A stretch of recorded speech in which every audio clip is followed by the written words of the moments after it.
Welcome to The Explainer. Today we're unpacking the absolute loudest warning of the 2026 World Cup. A warning delivered by a team flying completely, and I mean completely, under the radar. We are breaking down a match that totally defied expectations, shattered historical records, and frankly changes the entire landscape of this tournament. Look, if you ask anyone right now who the true contenders are, you're going to hear the exact same list of usual suspects. Everyone immediately points to France and their incredible attacking flair, right? Or they point to Argentina defending their crown. Or they debate England, Spain, or Brazil. It's the same conversation we have every single cycle. But the reality unfolding out there on the pitch is telling a very different and honestly much more fascinating story. The crucial point here is that nobody is talking about the Netherlands. They are barely getting a passing mention in these heavyweight debates. But after their absolutely ruthless, stunning performance on June 20th down in Houston, they absolutely have to start. Because what happened on that pitch wasn't just a win.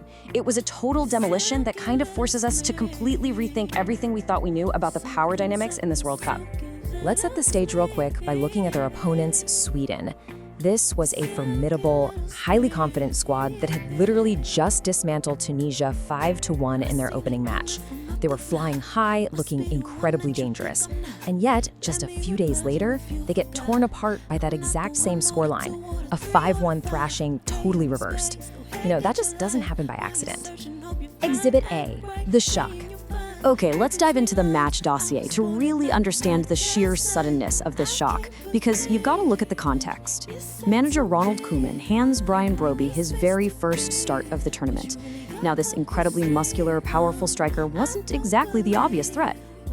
Get this, before this match, Brobbey had scored exactly one goal for his country since making his international debut 3 long years ago.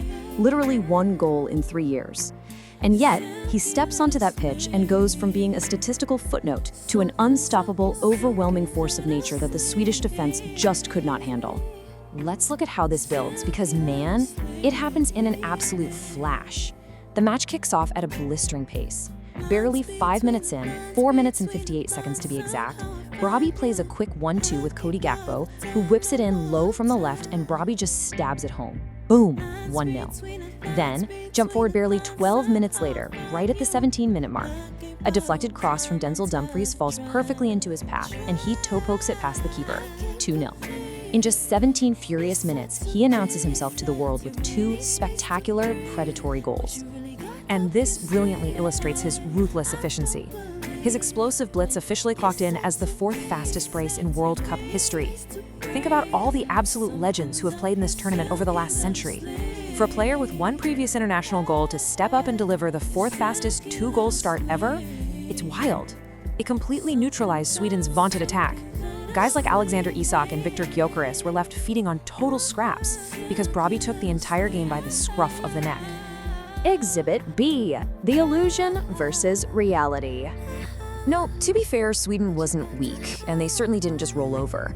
Look at the immense pressure they applied before the half. Gyökeres forced the Dutch goalkeeper into 2 really critical saves. Yassin Ayari ripped a low drive that had to be stopped.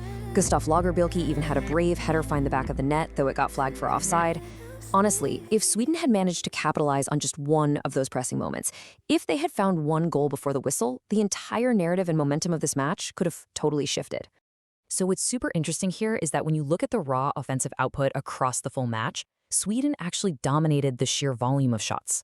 They fired off 16 shots compared to the Dutch's 10. If you were just glancing at that basic stat line, you'd probably think Sweden was super unlucky, right? You'd think they controlled the game. But here is where that illusion totally shatters against reality. When we look at expected goals, or XG, which measures the actual quality and likelihood of those shots going in, the Netherlands utterly dominated.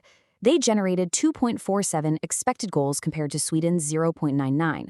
This proves the massive structural difference between a team that just creates low percentage chances by throwing everything at the wall and a team that ruthlessly, surgically finishes high-quality opportunities.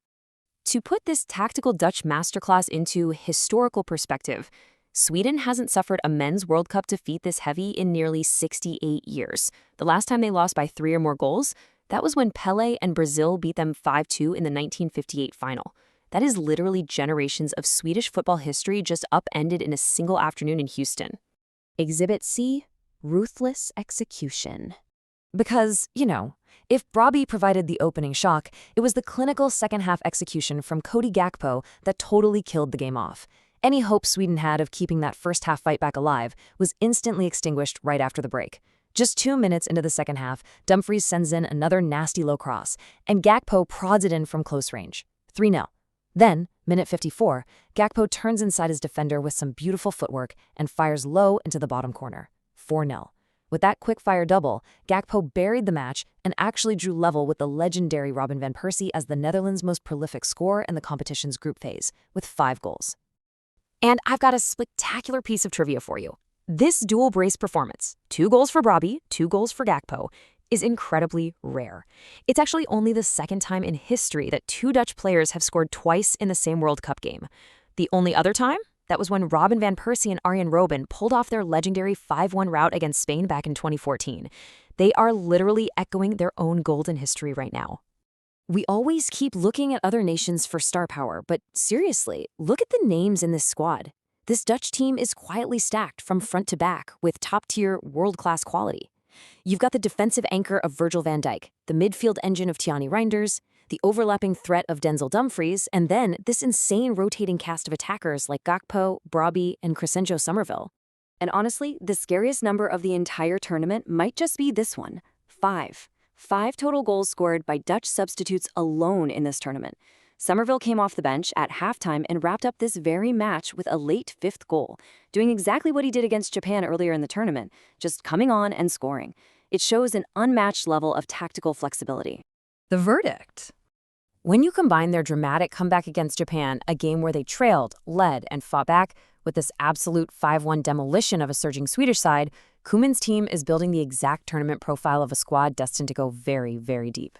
France has Mbappe, Argentina has Messi, England has Kane, but the Netherlands, they have frightening depth, ruthless execution, and an ability to completely overwhelm their opponents from the starting whistle to the final substitute. The dark horse nobody is talking about just sent the loudest warning of the entire tournament. So the real question I want to leave you with is this: when will the rest of the world finally wake up and pay attention?